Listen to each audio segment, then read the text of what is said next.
बिस्मिल्लाहिर्रहमानिर्रहीम। अस्सलाम वालेकुम। मैं हूं शेख वकास। नाजरीन, आपको यहाँ पे एक अपडेट देता चलूँ। वो लोग बल्कि बहुत सारे, क्योंकि मैं मुल्तान रीजन से हूँ बेसिकली, तो मुझे भी मुल्तान रीजन से कई बहनों के मैसेज या फेस टू फेस भी हमारी मुलाकात होती थी, तो ये बताया जाता था बायोमेट्रिक इशू आ रहा था। मुल्तान रीजन एक बहुत बड़ा रीजन है, ठीक है। तो ये एक चीज़ मुझे बेनज़ीर इनकम सपोर्ट प्रोग्राम की बहुत अच्छी लगती है कि वो सिर्फ एक सूबे को नहीं, एक रीजन को नहीं, एक डिस्ट्रिक्ट को नहीं, एक तहसील को नहीं, पूरे पाकिस्तान की देखभाल कर रहे होते हैं। तो मुल्तान रीजन के अंदर कोई 149 एचबीएल एटीएम्स हैं जिनका बायोमेट्रिक सिस्टम मुकम्मल तौर पे फाल कर दिया गया है। पहले वहां पे ये प्रॉब्लम्स आ रही थी, बहनें 24 घंटे लाइन में खड़ी होने के बाद जब अपने पैसे निकलवाने के लिए बायोमेट्रिक के लिए जाती तो वो इशू आ जाता था, तो उनको बड़ी दिक्कत आती थी।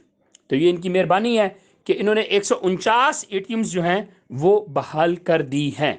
लेकिन मैं यहाँ पे एक और चीज़ हुकूमत पाकिस्तान से रिक्वेस्ट करूँगा उन लोगों के लिए कि जो माए बहनों बेचारी लाइन में खड़ी होती हैं, बड़ी तकलीफ होती है यार। आटा लेने के लिए लाइन में खड़ी होती हैं, पैसे लेने के लिए। कभी कभी किसी वजीर या मशीर की बेटी जो है, आपने देखा हो कि वो लाइन पे खड़ी हो, या वो किसी जगह पे उसने पैसे लेने के लिए कहीं से मतलब यानी कि वेट किया हो। कभी भी नहीं होगा। लेकिन हमारी ही गरीब बहनें क्यों? खुदारा, जिस तरह आप अपनी बच्चियों का सोचते हो, अपनी बहनों माओ का सोचते हो, इन एहसास प्रोग्राम वाली बहनों का भी इसी तरह बैठ के कभी सोचे ना कि ये जो लाइन में खड़ी होती हैं, क्या ऐसा डिजिटल सिस्टम नहीं हो सकता? पैसे तो इनको फिर भी मिलने हैं, लेकिन ऐसा क्यों कि एक दफा पैसे मिलते हैं, सेकंड टाइम थंब प्रॉब्लम। एक दफा पैसे मिलते हैं, नया शनाख्ती कार्ड बनता है, वहां थंब लग जाता है, इधर थंब प्रॉब्लम। एक ऐसा डिजिटल सिस्टम बना दिया जाए जिसमें हमारी इन माओ बहनों को घर बैठे पैसे मिलते रहें। कितनी खुशी और अच्छी बात होगी कि हमारा पाकिस्तान अगर इस तरह तरक्की करेगा, इन गरीब बहन भाइयों का ख्याल रखेगा।